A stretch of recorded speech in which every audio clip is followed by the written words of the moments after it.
Hello students, welcome back to physics with Shubham sir. आज हम लोग लॉज ऑफ मोशन का नया लेक्चर लेके आ गए हैं 02। इसके पहले लॉज ऑफ मोशन 01 हमने कर लिया है, जिसमें इंट्रोडक्शन हुआ है चैप्टर का डिटेल में, और न्यूटन्स लॉज हमने बताया है। न्यूटन्स लॉज का फर्स्ट स्टेटमेंट या फर्स्ट लॉ का स्टेटमेंट, सेकेंड लॉ का स्टेटमेंट और थर्ड लॉ। फर्स्ट लॉ और सेकेंड लॉ में कुछ डिटेल में बातें की हैं, तो वो थोड़ा देख लेना। अगर वो लेक्चर अच्छे से देखोगे तो तुमको आगे का टॉपिक पूरा कनेक्टेड रहेगा। मतलब ये तो हम लोग फ़िलहाल बेसिक बातें करने वाले हैं, कुछ जो फर्स्ट लेक्चर से बच गई हैं बातें वो मतलब उसके आगे की बातें, और हम लोग टाइप्स ऑफ फोर्सेस पे बात करेंगे डिटेल में, ठीक है। तो चलो स्टार्ट करते हैं। रात के 12 बज रहे हैं तो शांति का माहौल है, वीडियो स्टार्ट करते हैं। देखो, फर्स्ट ऑफ ऑल हमने जो पहले लेक्चर में किया उसको थोड़ा मैं रिकॉल करता हूँ। हम लोग ने फर्स्ट लॉ किया, सेकेंड लॉ किया, राइट। तो फर्स्ट लॉ क्या बोलता है? फर्स्ट लॉ सेज कि every object tends to be in the state of rest और state of motion unless and until an external force या external unbalanced force is applied. ये first law था। Second law says that rate of change of momentum is directly proportional to the external force applied on the body and this change takes place in the direction of force. तो इस पर थोड़ा सा और बात कर लेते हैं। जैसे सेकेंड लॉ क्या बोलता है?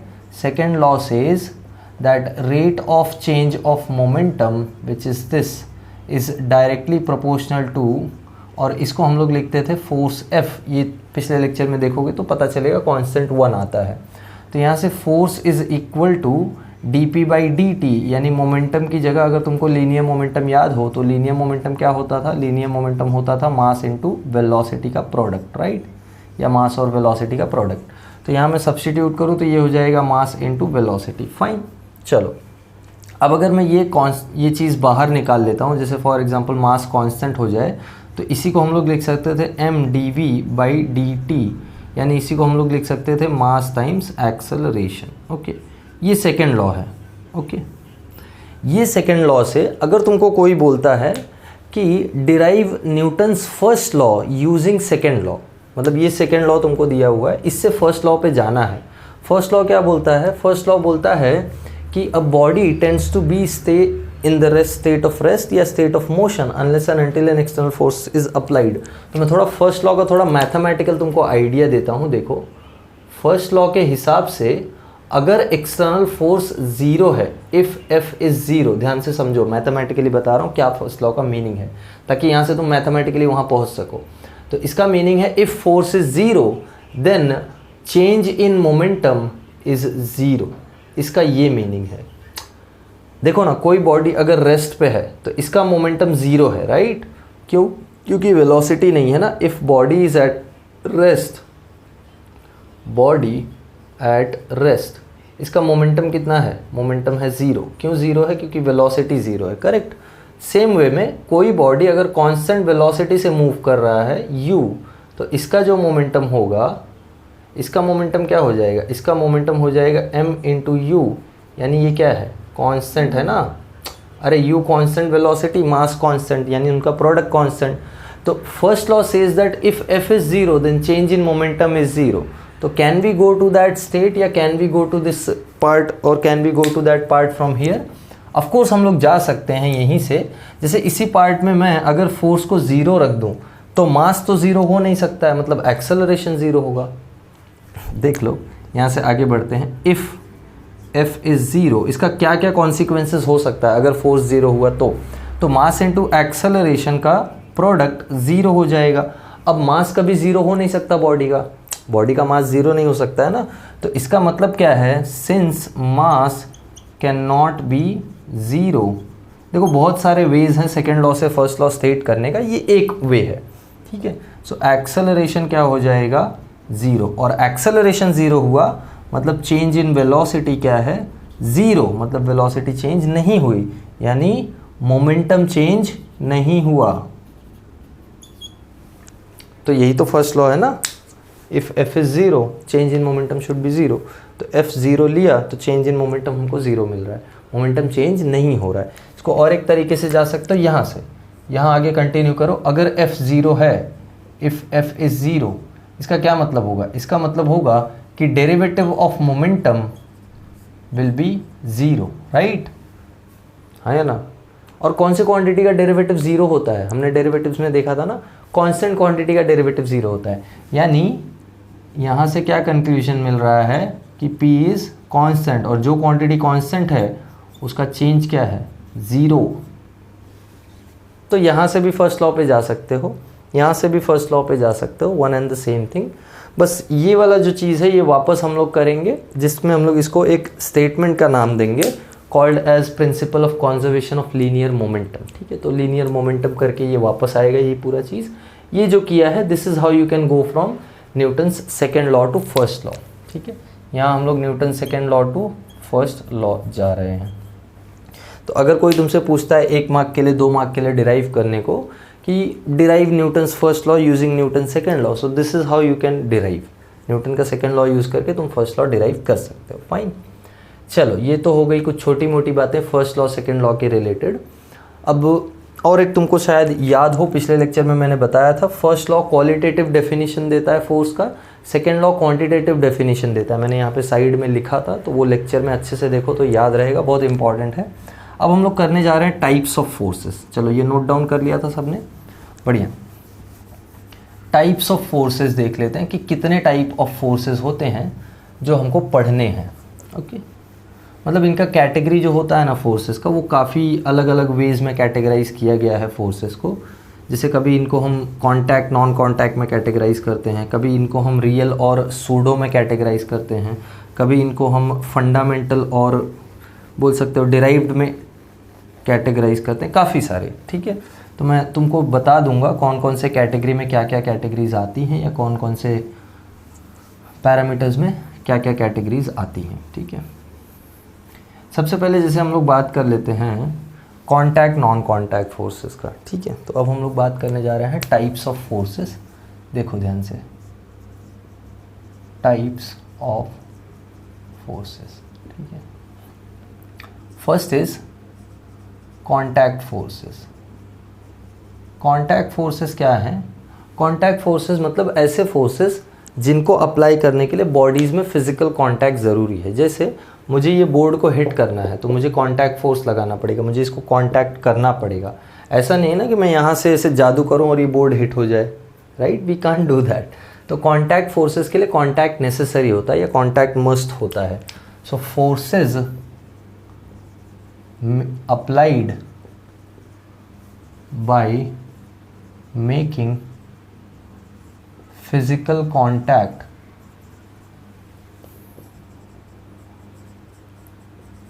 बिटवीन बॉडीज़, मतलब दो बॉडीज़ जब फिजिकल कांटेक्ट मेंटेन करके या फिजिकल कांटेक्ट बना के फोर्सेस अप्लाई करती हैं तो उसको हम लोग बोलते हैं कांटेक्ट फोर्सेस। जैसे दो बॉडीज़ कोलाइड हो रही है, देखो ये मैं दोनों को हिट कर रहा हूँ तो ये कांटेक्ट फोर्सेस है, दोनों मार्कर्स एक दूसरे पे फोर्स लगा रहे हैं, राइट?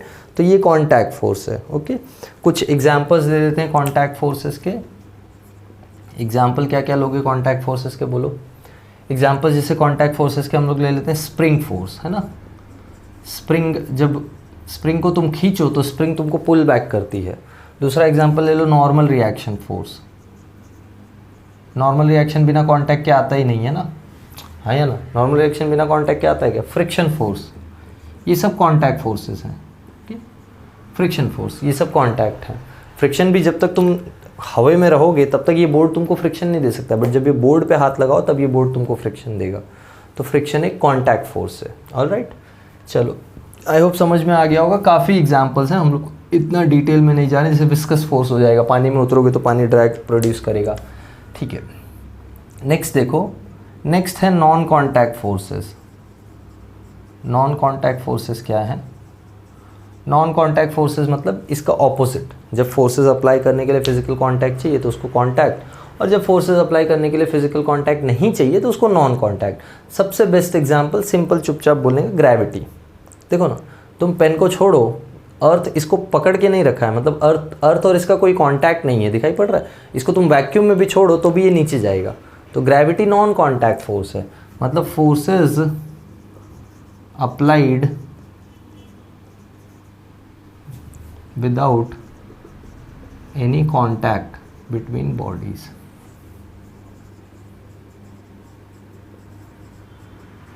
आई होप ये समझ में आया। सिंपल था एकदम, इतना कुछ नहीं है।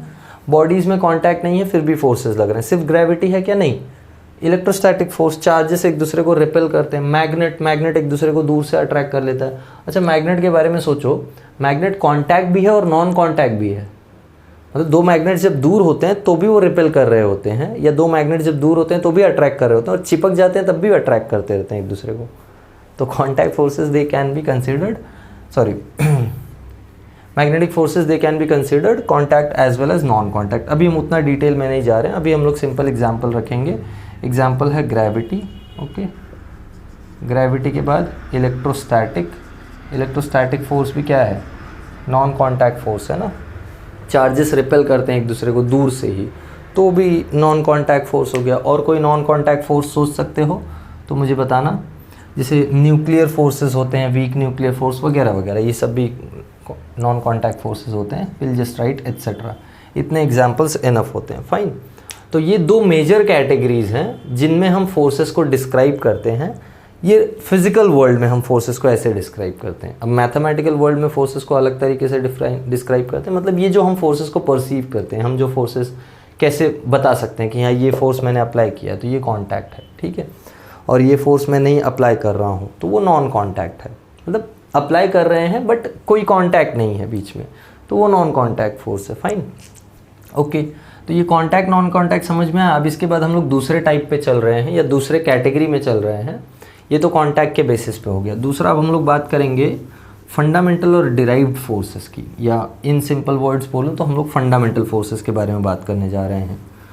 नेचर में जितने भी फोर्सेस हम लोग ने देखे हैं, तुम थोड़ा उनको नेम करने का ट्राई करो जब तक मैं इसको रफ कर रहा हूँ। तुमको जो भी फोर्सेस पता है उनका नाम सोचो दिमाग में, कौन कौन से फोर्सेस तुमको पता है। अभी जैसे तुमने कुछ देख लिया है ना, तुमको पता होगा ग्रेविटी है, तुमको पता होगा नॉर्मल रिएक्शन है, फ्रिक्शन पता होगा, है ना, मस्कुलर फोर्स पता होगा, वगैरह वगैरह। हम लोग मैं जब पढ़ाता हूँ, मैं क्लासेस में पूछता हूँ, तो क्लासेस या कहीं पे भी, जहाँ पे भी कॉलेज में पढ़ाता हूँ, जहाँ भी पूछता हूँ मैं, तो मुझे काफ़ी सारे आंसर्स आते हैं। मतलब जो जो बच्चों ने सुन रखे हैं, जो जो बच्चों ने खुद से समझ रखा है, सब बताते हैं। तो I would like you to do that. थोड़ा सोचो कौन कौन से फोर्सेस हैं। तुम थोड़ा सोचोगे कि कौन कौन से फोर्सेस हैं तो तुमको कैटेगरी अच्छे से समझ में आएगी, ठीक है। जिसमें से हम लोग बात करेंगे कि कौन से फंडामेंटल हैं, मतलब कौन से नेचर में एक्चुअली एग्जिस्ट करते हैं। एग्जिस्ट मतलब कौन से बेस लेवल पे हैं, उनसे अलग अलग फोर्सेस बने हैं, तो हम लोग उसकी बात करेंगे। जैसे देखो, फंडामेंटल फोर्सेस का बात करो तो नेचर में सिर्फ चार फंडामेंटल फोर्सेस एग्जिस्ट करते हैं। We are going to talk about fundamental forces. Okay, कौन कौन से फंडामेंटल फोर्सेस हैं? फर्स्ट इज ग्रेविटी, जिसको हम लोग बोलते हैं ग्रेविटेशनल फोर्स, ठीक है। थोड़ा ग्रेविटी के बारे में मैं तुमको बता देता हूँ।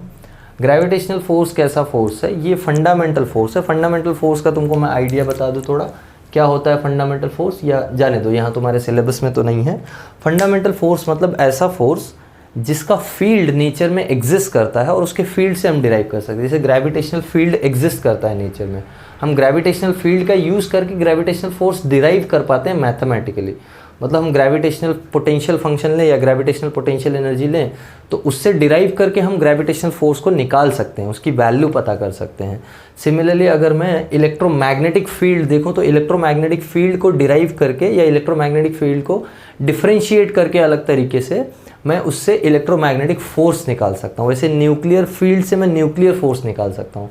तो जो फील्ड्स नेचर में एग्जिस्ट करती हैं, जिनसे हम उनके फोर्सेस को डिराइव कर सकते हैं, मतलब जो चीज़ें नेचर में, जो फील्ड्स नेचर में एक्चुअली एग्जिस्ट कर रही हैं, उनको हम बोलते हैं फंडामेंटल फोर्सेस। तो वैसी एक फील्ड है ग्रेविटी, जो अपने को हर जगह पे दिखाई पड़ती है। तो ग्रेविटेशनल फोर्स एक फंडामेंटल फोर्स है। इसके कुछ कैरेक्टरिस्टिक्स या प्रॉपर्टीज़ हैं, देखो। जैसे first characteristic, it is always attractive, है ना। ऑलवेज अट्रैक्टिव मतलब देखने में अच्छा लगता है नहीं, ऑलवेज अट्रैक्टिव मतलब it always attracts to bodies. हम दो बॉडीज़ में हमेशा अट्रैक्शन प्रोड्यूस करता है। Masses always attract each other ना, जैसे ग्रेविटी हमेशा इस पेन को अट्रैक्ट करेगा, कभी रिपेल नहीं करेगा ग्रेविटी।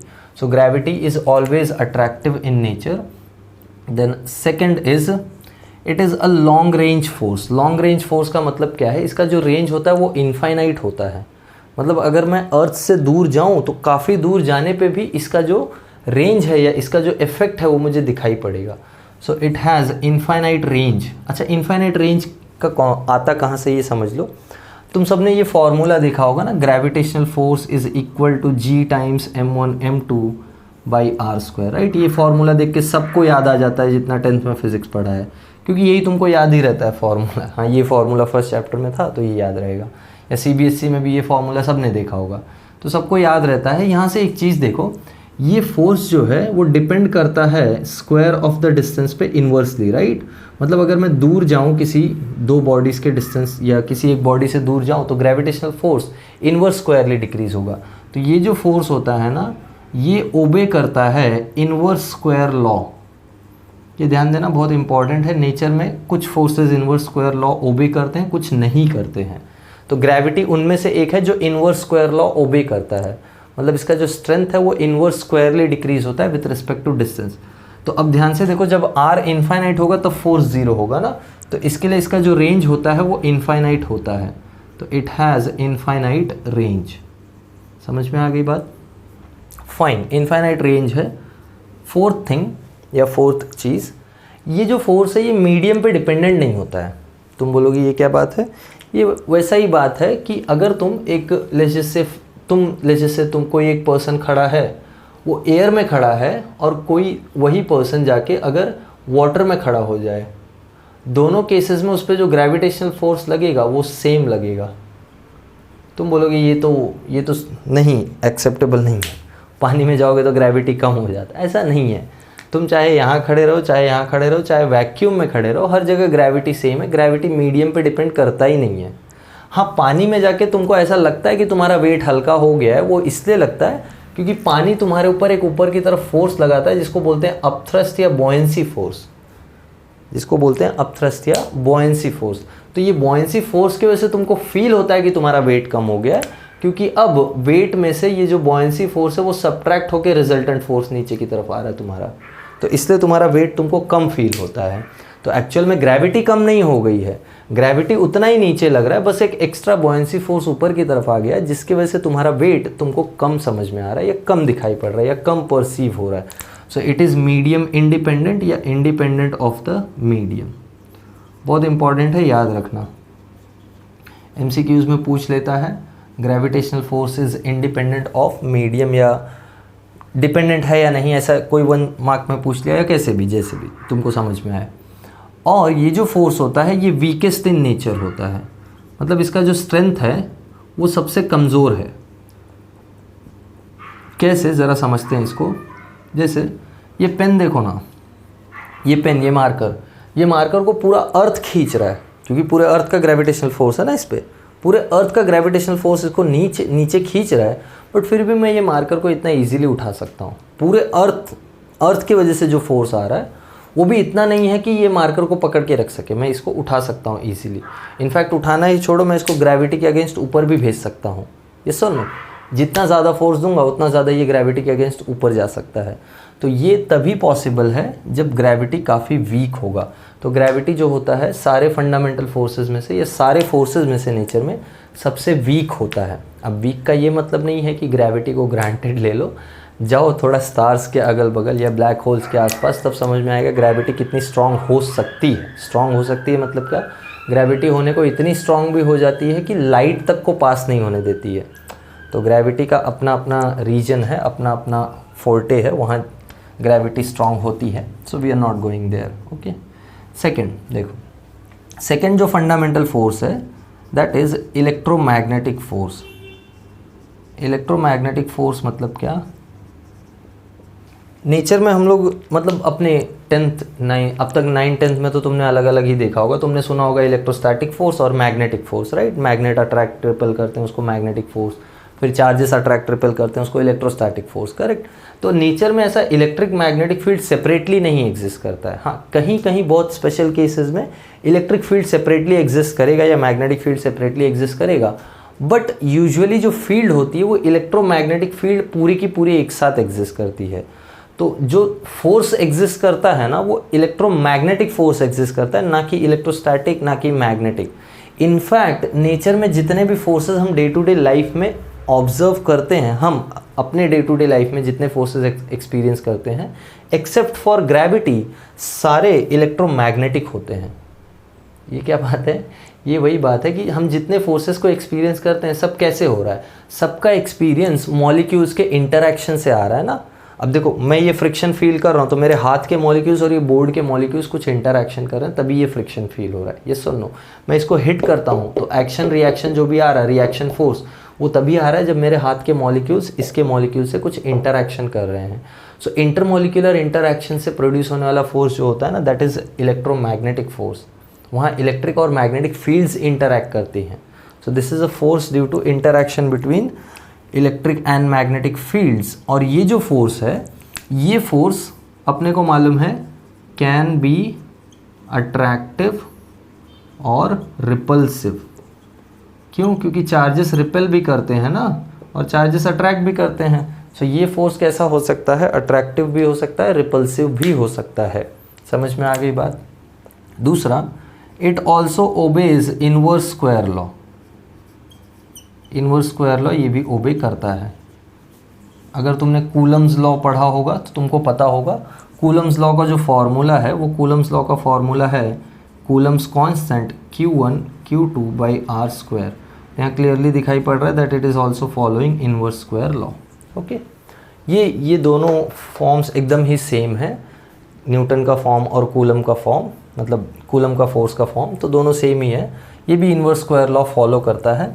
इसका लॉन्ग रेंज होता है, इसका क्या होता है, लॉन्ग रेंज होता है। ठीक है, लॉन्ग रेंज मतलब इसका रेंज है बट इतना ज़्यादा नहीं है, ग्रेविटी जितना नहीं है। ग्रेविटी का इन्फाइनाइट रेंज है, इसका इन्फाइनाइट नहीं है।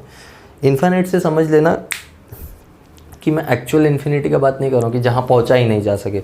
तुम बोलोगे सर ये दूसरे गैलेक्सी में अर्थ के ग्रेविटी का कैसे फील्ड रहेगा, नहीं रहेगा, मैं भी मानता हूँ। इनफैक्ट सोलर सिस्टम के बाहर ही अर्थ का ग्रेविटी का फील्ड नहीं रहेगा। इनफैक्ट मार्स को क्रॉस करते ही अर्थ की ग्रेविटी का फील्ड नहीं रहेगा। आई अंडरस्टैंड दैट, बट जो डिस्टेंस है अपने लिए डे टू डे लाइफ में, उसके कंपैरिजन में यहाँ से नियरेस्ट जो हम लोग प्लैनेट पे जाते हैं वहाँ तक का डिस्टेंस भी इनफाइनाइट है। तो वो पर्सपेक्टिव में बात बोल रहा हूँ। इन्फिनिटी एक रेफरेंस टर्म होता है, किस रेफरेंस में यूज़ कर रहा हूँ वो ध्यान रखना। ठीक है, तो ये लॉन्ग रेंज फोर्स होता है। दूसरा, ये डिपेंडेंट ऑन मीडियम होता है। दूसरा क्या, चौथा हो गया ये तो, डिपेंडेंट ऑन मीडियम, मतलब अलग अलग मीडियम में जाओगे तो अलग अलग फोर्स होगा। जैसे दो चार्जेस को अगर मैं एयर में रखूं तो उनके बीच में जो फोर्स होगा वो अलग होगा एज़ कम्पेयर टू उन दोनों चार्जेस को जब मैं किसी दूसरे मीडियम में रखूं, ग्लास में रखूं या सपोज़ ग्लिसरीन में रखूं या सपोज़ वाटर में रखूं। तो बाकी किसी मीडियम में जाने पे या इनफैक्ट मीडियम चेंज करने पे जो इलेक्ट्रोमैग्नेटिक फोर्स का स्ट्रेंथ होता है वो चेंज हो जाता है। ठीक है, and this is stronger than gravity and weak nuclear. अभी मैं वीक न्यूक्लियर पे बात करता हूँ। ये stronger than gravity and weak nuclear होता है, मतलब वीक न्यूक्लियर से स्ट्रॉन्ग होता है और ग्रेविटी से स्ट्रॉन्ग होता है, दो फोर्सेस से स्ट्रॉन्ग होता है। एक फोर्स से वीक भी होता है, ये कोई एक फोर्स है जिससे ये कमज़ोर भी होता है। तो इतना स्ट्रॉन्ग नहीं है बट स्ट्रॉन्ग है इन दोनों से। तो टोटल 4 ही फंडामेंटल फोर्स हैं जिसमें से 2 से ये स्ट्रॉन्ग है, तो एक जो चौथा वाला बचा है उससे ये वीक है थोड़ा। ठीक है, अभी वो उस फोर्स के बारे में हम लोग बात करेंगे। चलो ये नोट डाउन कर लो। आई होप सब ने नोट डाउन किया है, मैं साइड हो गया हूँ। ओके, अब मैं थर्ड फोर्स की बात कर लेता हूँ। देखो थर्ड फोर्स क्या है। Third force is nuclear force. Okay, nuclear में 2 नाम है, एक होता है स्ट्रॉन्ग न्यूक्लियर फोर्स और एक होता है वीक न्यूक्लियर फोर्स। तो बाकी सारे फोर्सेस कहाँ गए? तुम बोलोगे नॉर्मल रिएक्शन कहाँ गया सर, फ्रिक्शन कहाँ गया सर, स्प्रिंग फोर्स कहाँ गया सर? वो सब इलेक्ट्रोमैग्नेटिक है, सारे के सारे कैसे हैं? इलेक्ट्रोमैग्नेटिक है। मैंने इलेक्ट्रोमैग्नेटिक बताने के टाइम पे ही बताया ना तुमको, डे टू डे लाइफ में जो भी इंटरैक्शंस होते हैं अपने, वो इलेक्ट्रोमैग्नेटिक इन नेचर होते हैं। ठीक है, तो वो सारे इलेक्ट्रोमैग्नेटिक फोर्सेस हैं। अब हम लोग बात करने जा रहे हैं स्ट्रॉन्ग न्यूक्लियर फोर्स की। This is the third one जो है strong nuclear force. Strong nuclear force के बारे में इतना कुछ नहीं हम बात करेंगे। इसका बात तुम एटम्स एंड न्यूक्लियाई चैप्टर में थोड़ा समझोगे इसके बारे में जब 12th स्टैंडर्ड में जाओगे। अभी फ़िलहाल इतना नहीं, न्यूक्लियस के अंदर ही होता है फर्स्ट ऑफ ऑल। तो मैं थोड़ा न्यूक्लियर फोर्सेस का यहाँ पे साइड में बता देता हूँ। न्यूक्लियर फोर्सेस कहाँ होते हैं, न्यूक्लियर फोर्सेस, दो है न्यूक्लियर फोर्सेस, एक स्ट्रॉन्ग और एक weak, which are basically forces acting inside an atomic nucleus. ठीक है, एटम के न्यूक्लियस के अंदर ये सब चलता है। तो देखो ना, चार फंडामेंटल फोर्सेस हैं, उसमें दो तो न्यूक्लियस के अंदर ही हैं, तो मतलब दो को तो हम कभी देखते ही नहीं है, अपने नेकेड आइज से कभी देखते ही नहीं है। हाँ, इलेक्ट्रोमैग्नेटिक और ग्रेविटी को हम परसीव कर पाते हैं, स्ट्रॉन्ग न्यूक्लियर है, वीक न्यूक्लियर को हम कभी परसीव ही नहीं कर पाते हैं। तो ये न्यूक्लियस के अंदर ही रह जाते हैं। तो ये कौन से फोर्सेस हैं? These are the forces. या स्ट्रॉन्ग न्यूक्लियर फोर्स क्या है पहले वो बता देता हूँ। स्ट्रॉन्ग न्यूक्लियर फोर्स ऐसा फोर्स है जो न्यूक्लियस के अंदर प्रोटॉन और न्यूट्रॉन को पकड़ के रखता है। तुम सोचो, एक न्यूक्लियस है, ऐसे ये न्यूक्लियस है, इसमें प्रोटॉन्स है बहुत सारे, है ना। प्रोटॉन्स पे कैसा चार्ज होता है? पॉजिटिव चार्ज होता है ना। मतलब ये सारे पॉजिटिव चार्ज क्या करेंगे? रिपेल करेंगे ना। तो इतना सारा रिपल्शन के बावजूद न्यूक्लियस बचा कैसे है? मतलब न्यूक्लियस क्यों है? क्यों एक जगह पे सारे प्रोटॉन्स कॉन्सेंट्रेटेड हैं, या क्यों एक जगह पे सारे न्यूट्रॉन्स कॉन्सेंट्रेटेड हैं? चलो, न्यूट्रॉन्स तो रिपेल नहीं करेंगे, बट प्रोटॉन्स का क्या? प्रोटॉन्स तो आपस में रिपेल कर रहे हैं ना। तो क्यों नहीं प्रोटॉन्स बाहर आ जाते हैं न्यूक्लियस के? उनको पकड़ के कौन रखता है? उनको पकड़ के रखता है स्ट्रॉन्ग न्यूक्लियर फोर्स। तो रिपल्शन जो हो रहा है प्रोटॉन के बीच में, वो है इलेक्ट्रोमैग्नेटिक, बट उनको रिपल्शन के अगेंस्ट जो पकड़ के रख रहा है वो है strong nuclear. So this is the force that binds protons and neutrons. ये समझ में आया क्या बताया मैंने? Protons and neutrons inside the nucleus. Nucleus के अंदर उनको पकड़ के रखने का काम ये करता है। मतलब ये स्ट्रॉन्गर देन इलेक्ट्रोमैग्नेटिक है, ये तो फिक्स है ना, काफ़ी ज़्यादा स्ट्रॉन्गर होता है। तो वो बात समझ लेना। ये इन्वर्स स्क्वायर लॉ ओबे नहीं करता है, और ये अट्रैक्टिव रिपल्सिव दोनों होता है डिपेंडिंग ऑन द रेंज। तो अभी हम लोग अट्रैक्टिव और रिपल्सिव नेचर पे बात ही नहीं करेंगे, अपने सिलेबस में नहीं है। इसका बहुत स्ट्रेंज नेचर होता है, कभी ये अट्रैक्टिव कभी ये रिपल्सिव, अलग अलग चीज़ें हैं। So we are not going there, will just stick to the basics. इसका रेंज जो होता है, रेंज इज नियरली 10⁻⁻15 मीटर्स। मतलब ये न्यूक्लियस के साइज के अंदर ही एप्लीकेबल है। मतलब दो प्रोटॉन्स जब 10⁻⁻15 मीटर्स डिस्टेंस अपार्ट होंगे तो उनके बीच में ये फोर्स लगेगा। ठीक है, so range is nearly 10⁻⁻15 metres. बाकी you can just write strongest in nature, सबसे ज़्यादा स्ट्रॉन्ग होता है ये नेचर में। So this is strongest in nature. Alright, fine. एक लास्ट फंडामेंटल फोर्स है which is weak nuclear force. Weak nuclear force ये सबसे स्ट्रेंज फोर्स है नेचर का। स्ट्रेंज क्यों बोल रहा हूँ मैं? ये जब तुम धीरे धीरे फिज़िक्स पढ़ोगे आगे तो तुमको समझ में आएगा why weak nuclear force is strange. Physics ही नहीं, मतलब काफ़ी कुछ, मतलब आगे जैसे जैसे तुमको समझ में आएगा तुमको पता चलेगा कि वीक न्यूक्लियर फोर्स इतना स्ट्रेंज क्यों है। इनफैक्ट वीक न्यूक्लियर फोर्स अगर नहीं होता, या वीक न्यूक्लियर फोर्स का स्ट्रेंथ थोड़ा भी अलग होता, तो कुछ भी एग्जिस्ट नहीं करता नेचर में। ना प्लैनेट्स फॉर्म होते, ना सोलर सिस्टम फॉर्म होता, ना गैलेक्सीज फॉर्म होते, कुछ भी नहीं फॉर्म होता। इनफैक्ट लाइफ होता ही नहीं। So it's a big mystery to us कि why weak nuclear force is that strong only particularly. तो ये एक मिस्ट्री है अपने लिए, but we are not going there. ये जो फोर्स होता है वीक न्यूक्लियर फोर्स, थोड़ा मैं तुमको आइडिया दे देता हूँ। Weak nuclear force is the force responsible for radioactive decay. किसके लिए रिस्पॉन्सिबल है? Radioactive decay. सुनो ध्यान से, रेडियो एक्टिव डीके तुमको मालूम है, एक न्यूक्लियस के अंदर से जो न्यूक्लियस रेडियो एक्टिव होता है, जैसे रेडियम, थोरियम, प्लूटोनियम, तुम्हारा यूरेनियम, ये सारे जो हैं these are all radioactive elements. तो ये रेडियो एक्टिव एलिमेंट्स इतने अनस्टेबल होते हैं कि इनमें से अल्फ़ा, बीटा, गामा रेडिएशंस बाहर आती हैं। Alpha particles, beta particles, gamma radiations, ये सारी चीज़ें बाहर आती हैं। और इन सब के बाहर आने को जो फोर्स गवर्न करता है वो होता है weak nuclear force. So this force is responsible for radioactive decay. Okay, ये फोर्स रेडियो एक्टिव डीके के लिए रिस्पॉन्सिबल होता है। और ये कहाँ लगता है, ऑफ कोर्स ये भी न्यूक्लियस के अंदर ही है, न्यूक्लियस के बाहर नहीं है।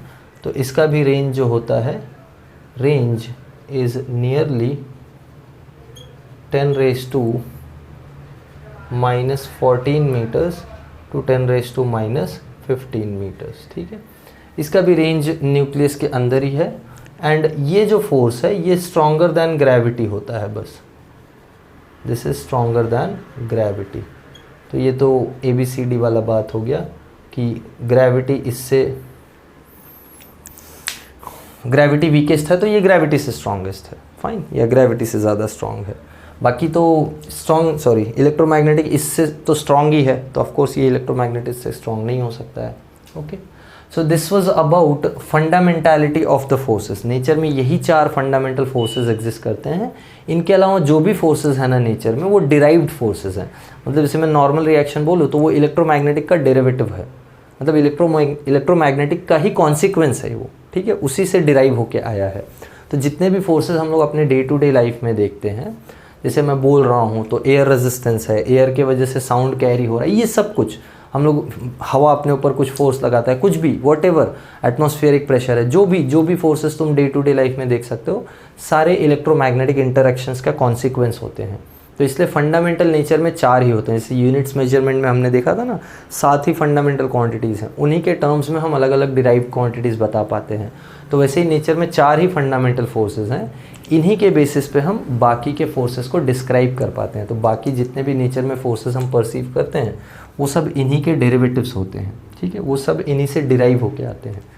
चलो अब एक लास्ट कैटेगरी में बात कर लेंगे हम लोग, रियल और सूडो कैटेगरी, ठीक है। तो ये पॉज करके नोट डाउन करो, थोड़ा अच्छे से नोट डाउन करो, और फिर इसके बाद हम लोग रियल और सूडो फोर्सेस पे बात करते हैं। Okay, I hope note down कर लिया है। चलो अब हम लोग आगे का कैटेगरी पे जाते हैं। ये तो हो गया फंडामेंटालिटी ऑफ फोर्सेस, 4 फंडामेंटल फोर्सेस हैं अपने नेचर में, तो उन पे हमने बात कर लिया है। देखो एक जो मैं इसके बाद वाला कैटेगरी बताऊंगा ना, वो कैटेगरी को हम लोग अभी जस्ट नाम दे के रखेंगे, उसको समझेंगे हम पूरा एक अलग से सेपरेट वीडियो में। मतलब जैसे मैं तुमको बता देता हूँ अभी कौन से फोर्स की बात कर रहा हूँ मैं, फिर हम लोग उसको देखते हैं, ठीक है। अगला वीडियो जो आएगा वो पूरा का पूरा उसी फोर्स पे डेडिकेटेड होगा, मतलब उसी टाइप ऑफ फोर्स पे डेडिकेटेड होगा, क्योंकि वो काफ़ी लंबा पार्ट है, तो उसको हम लोग अच्छे से समझेंगे। दूसरा जो कैटेगरी है दैट इज़, एक है उसमें रियल फोर्सेस। रियल फोर्सेस क्या होते हैं ज़रा समझो। रियल फोर्सेस ऐसे फोर्सेस होते हैं जिनका ओरिजिन बॉडी के बाहर होता है। कौन से बॉडी के बाहर? उस बॉडी के बाहर जो बॉडी उस फोर्स को एक्सपीरियंस कर रहा है। मतलब देखो अभी जैसे ये बोर्ड है, ये बोर्ड पे मैं हिट करता हूँ, तो ये बोर्ड पे जो फोर्स लगा रहा है वो फोर्स कहाँ से आ रहा है? वो मेरे पास से आ रहा है ना। I am the origin of the force. ये बोर्ड वो फोर्स को एक्सपीरियंस कर रहा है, बट फोर्स अप्लाई कौन कर रहा है? मैं, right? I am applying the force. तो the source of the force is outside the body experiencing it. जो बॉडी एक्सपीरियंस कर रहा है फोर्स को, उसके बाहर है उस फोर्स का source. At the same time जो फोर्स मैं अपने हाथ पे एक्सपीरियंस कर रहा हूँ, रिएक्शन फोर्स, वो ये बोर्ड से आ रहा है। समझ में आई बात? मतलब ये जो बोर्ड फोर्स एक्सपीरियंस कर रहा है हिट करने पे, वो मेरे पास से आ रहा है, और मैं जो फोर्स एक्सपीरियंस कर रहा हूँ हिट करने पे, वो बोर्ड से आ रहा है। तो हम दोनों जो फोर्सेस एक्सपीरियंस कर रहे हैं वो रियल फोर्सेस हैं, क्योंकि इन फोर्सेस का जो ओरिजिन है वो बॉडीज़ के बाहर है ना, वो बॉडीज़ के बाहर है। तो जो भी हम लोग डे टू डे लाइफ में फोर्सेस एक्सपीरियंस करते हैं ना, एक्सेप्ट फॉर सम, काफ़ी रियल फोर्सेस होते हैं। अब जैसे देखो ये 2 चार्जेस देख लो, जैसे ये 2 चार्जेस, एक चार्ज हो गया Q1, एक चार्ज हो गया Q2। अगर तुमको थोड़ा भी मतलब बेसिक्स इलेक्ट्रोस्टैटिक्स का मालूम होगा तो तुमको ये पता होगा कि लाइक चार्जेस रिपेल, है ना, करेक्ट। देखो ये चार्ज को रिपेल करेगा, कौन सा चार्ज? ये वाला। तो ये वाला फोर्स एक्सपीरियंस करेगा ये वाले डायरेक्शन में, इसको मैं बोलता हूँ फोर्स ऑन 2 ड्यू टू 1। तो अब ये जो फोर्स है ऑन 2 ड्यू टू 1, ये फोर्स ड्यू टू 1 है ना, मतलब इस फोर्स का जो ओरिजिन है वो इधर है, यहाँ से आ रहा है ना ये फोर्स। समझ में आई बात? वैसे ये वाला फोर्स जो ये वाला चार्ज एक्सपीरियंस कर रहा है Q1, ये Q2 के वजह से आ रहा है। तो force on 1 due to 2 has origin on 2। 2 इस पे फोर्स लगा रहा है, तो 1 जो फोर्स एक्सपीरियंस कर रहा है वो 2 से आ रहा है, और 2 जो फोर्स एक्सपीरियंस कर रहा है वो 1 से आ रहा है। मैं बार बार ये बात रिपीट क्यों कर रहा हूँ, क्योंकि थोड़ा कन्फ्यूजन रह जाता है, मतलब क्लियर नहीं होता है क्या मैं बोलना चाह रहा हूँ। बोलना मतलब मेरे उसका बात नहीं है, थोड़ा ये कॉन्सेप्ट ऐसा है कि बच्चे कन्फ्यूज रह जाते हैं। अगर मैं बार बार ना बोलूँ तो दिमाग में घुसता नहीं है बात, तो इसलिए मैं ये बार बार रिपीट इसलिए कर रहा हूँ अलग अलग एग्जांपल्स देके, ताकि तुमको समझ में आ जाए। जैसे नॉर्मल रिएक्शन देख लो, ये एक ब्लॉक रखा है, तो ये ब्लॉक एक नीचे की तरफ फोर्स लगाता है, ग्रेविटेशनल फोर्स। ये ग्रेविटेशनल फोर्स बॉडी के पास से आ रहा है, बट ये फोर्स लग किस पे रहा है, ये फोर्स इस टेबल पे लग रहा है, और ये टेबल एक नॉर्मल रिएक्शन लगा रहा है जो ये ब्लॉक फेस कर रहा है या ब्लॉक एक्सपीरियंस कर रहा है, बट आ कहाँ से रहा है, टेबल से आ रहा है। तो ये ब्लॉक जो फोर्स एक्सपीरियंस कर रहा है वो टेबल की वजह से नॉर्मल रिएक्शन का फोर्स है, और जो टेबल प्रेशर एक्सपीरियंस कर रहा है वो इस फोर्स की वजह से, जो ग्रेविटेशनल फोर्स है जो ये ब्लॉक की वजह से आ रहा है। समझ में आया? So it is the forces, और basically it is the force which has its origin outside the body experiencing it। इसका ओरिजिन बॉडी के बाहर है। कौन से बॉडी के बाहर? जो बॉडी इसको एक्सपीरियंस कर रही है। ओके, सॉरी स्पेलिंग थोड़ा घाई में, देखो बॉडी एक्सपीरियंसिंग इट, तो जो बॉडी इस फोर्स को एक्सपीरियंस कर रहा है उसके बाहर है इसका ओरिजिन, इस फोर्स का ओरिजिन। तो रियल फोर्सेस हम लोग नेचर में बात करें तो ग्रेविटी एक रियल फोर्स है, या बेसिकली सारे फंडामेंटल फोर्सेस एक रियल फोर्स होते हैं। सारे जितने फंडामेंटल फोर्सेस हैं ना, they are all real forces. So I will just write all fundamental forces. Okay, अच्छे से समझ में आया ये? देखो बहुत अच्छा डेफिनेशन बताया है, ये बुक में भी तुमको मिल जाएगा, HSC के बुक में मिलेगा, CBSE के बुक में भी शायद मिल जाए तुमको कहीं, या HC वर्मा उठाओगे तो वहाँ तुमको मिलेगा। तो ये जो फोर्सेस है ना, ये जो डेफिनेशन दिया है ना रियल फोर्स का, this aptly describes the real nature of the force. मतलब ये फोर्स एक्चुअली कहीं से आ रहा है, और ये फोर्स को हर कोई देख सकता है, हर कोई एक्सपीरियंस कर सकता है। एक्सपीरियंस मतलब हर कोई अलग फ्रेम ऑफ रेफरेंस से भी इस चीज़ को देख सकता है। ये दो चार्जेस एक दूसरे को अट्रैक्ट या रिपेल कर रहे हैं, ये कोई भी देख सकता है। ये चार्जेस भी ये फोर्स को एक्सपीरियंस कर सकते हैं, और जो बाहर है वो भी देख सकता है कि हाँ ये चार्जेस एक्सपीरियंस कर रहे हैं फोर्स को। तो ऐसे फोर्सेस को रियल फोर्सेस बोलते हैं, जो बाहर के फ्रेम ऑफ रेफरेंस से भी दिखाई पड़ते हैं।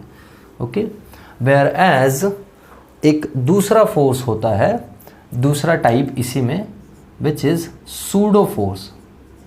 अब ये थोड़ा ट्रिकी है और इसी पे लंबा बात चलेगा, तो यही मैं बोल रहा हूँ, इसके लिए मैं नया वीडियो लेके आऊँगा, पूरा डिटेल में बात करेंगे। अभी मैं तुमको बस एक सूडो फोर्स का आइडिया दे देता हूँ। सूडो फोर्स का जो ओरिजिन होता है ना, वो बॉडी के अंदर होता है। सो it is the force which has its origin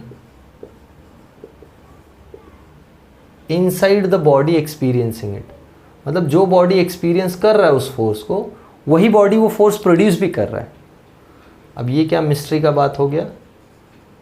तो ये मिस्ट्री हम नेक्स्ट लेक्चर में, नेक्स्ट लेक्चर में डिटेल में सुलझाएंगे, ठीक है। एक एग्जाम्पल दे देता हूँ तुमको मैं। एग्जाम्पल है जर्क इन अ मूविंग बस।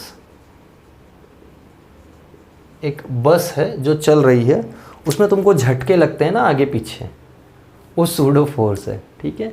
बहुत सारे एग्जांपल्स देखेंगे सूडो फोर्स के, और बहुत अच्छे से समझेंगे सूडो फोर्स का। एक सेपरेट वीडियो लेके आऊँगा सूडो फोर्स पे, जितना भी 15 मिनट 20 मिनट जितना भी टाइम लगता है एक्सप्लेन करने को, I will try my best. जो भी उससे ज़्यादा भी लग सकता है तो परेशान मत होना, बट उसको अच्छे से देखना, क्योंकि सूडो फोर्स से ही तुमको फ्रेम ऑफ रेफरेंस का कॉन्सेप्ट चालू होगा। तो अगला जो लेक्चर होगा उसमें हम फ्रेम ऑफ रेफरेंस का इंट्रोडक्शन दे के फिर सूडो फोर्स पे बात करेंगे, ठीक है। सो आज के लिए हम लोग इतना ही करेंगे। ये सारे टाइप्स ऑफ फोर्सेस हो गए हैं। आगे के ये जो टाइप बचा है इसके बारे में डिटेल में बात करेंगे आगे के वीडियो में। सो आज हम लोग यहीं ख़त्म करते हैं video. Bye everyone, have a good day. I will see you all in next video.